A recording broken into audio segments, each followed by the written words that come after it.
Hi, and welcome to Upcycled Adulting, where I am here to help you upcycle your real life into your best life by overcoming obstacles, creating healthy habits, and growing to accomplish your goals. Today, I'm going to be talking about how to accomplish your goals stress-free. That's right, we're going to talk about how to de-stress the goal achievement process. Because so many of us, while we're working to achieve our goals, are so stressed out in this process. We're stressed out about whether we're doing it right. We're stressed out about if we have the right plan. We're stressed out about if we missed it. We're stressed out. And the truth is that stress undermines all of our goals, especially goals related to things like health, relationship, and finances, because oftentimes that stress will trigger a whole host of stress habits that undermine the very things we're trying to do to achieve our goals. So let's talk about the three very simple things that we can start doing right now to de-stress our goal achievement process so that we can achieve our goals. We can stay consistently motivated and we can feel really great about the work that we're doing to build that future that we want and build that life that we want.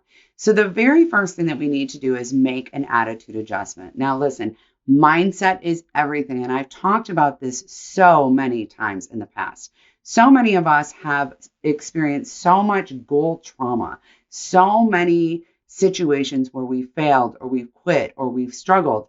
We end up in this cycle of self-abuse filled with negative self-talk and limiting beliefs and calling ourselves lazy and really beating ourselves up. And the problem here is that when we feel that badly about ourselves, we are not going to work to achieve our goals. We're not going to be able to, because the truth is the work that we do on ourselves has to come from a place of self-interest, self-love, self-care at the very least. We're not very motivated to do things to help people or situations that we don't like, that we are not invested in, that we don't want to be a part of, right? In addition to that, when we're struggling with shame and embarrassment about having not achieved past goals, we are much less likely to get the support that we need. We're less likely to make the space in our lives to actually work to achieve our goals, meaning we're less likely to dedicate the time or the energy because deep down we really don't believe that we deserve it or we don't believe we're capable. In addition, if we're dealing with this mindset that we are behind, that we failed too many times, that we should have already accomplished this in the past, what we're also likely to experience is an all or nothing goal plan. We're very likely to push ourselves too hard and even to the point of burnout because we feel like this should already be done and we're not doing enough and we need to be doing more. And that sets us up for failure. So we really need to make that attitude adjustment. We need to come to a space where we recognize that achieving goals is very much about the journey, not the destination. It's about the way we grow and the way that we learn and what we learn about ourselves. It's about accommodating ourselves and giving ourselves grace.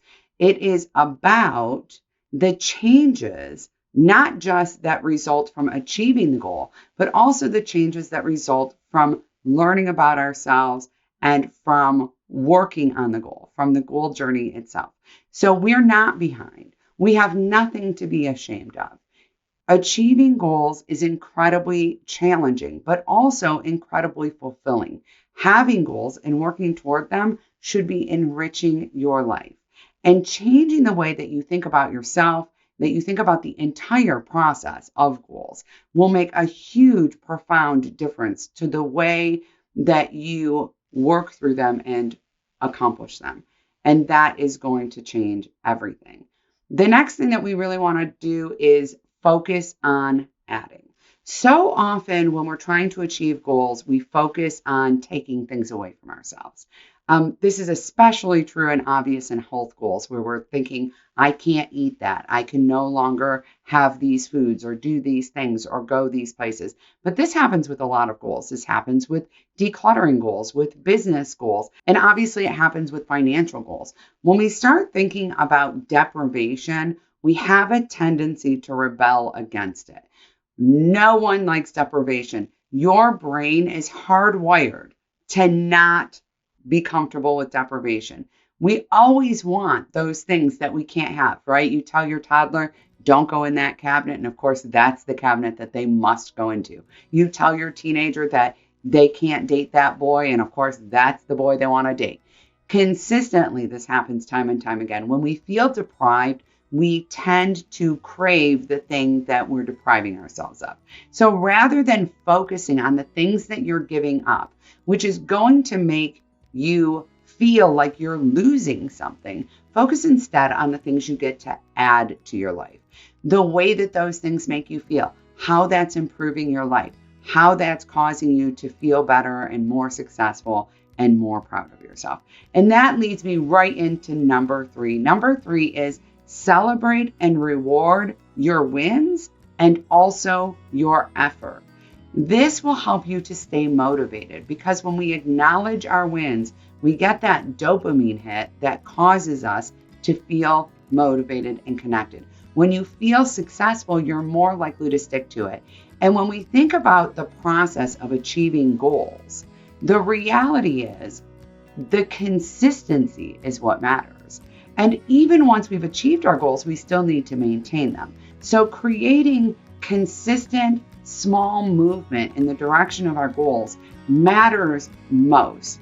And the best way to do that is going to be aware of those small movements, to be proud of those small movements. Because here's the truth, those small movements, they matter. They change the entire trajectory of your life.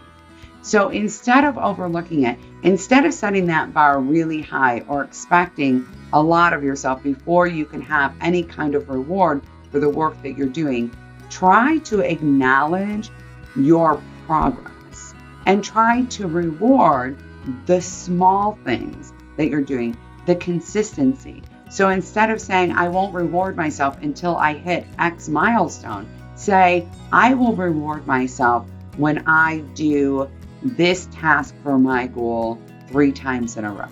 That will make you very committed to getting those 3 times in, and then continue to do that throughout so you stay on that journey.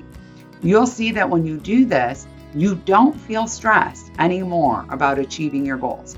You feel proud of yourself. You feel purposeful. You feel like you have direction. And again, you feel like your goals are enriching your life, which is the entire purpose of having goals in the first place. Don't forget to subscribe to this channel. I will see you next week. Bye, everyone.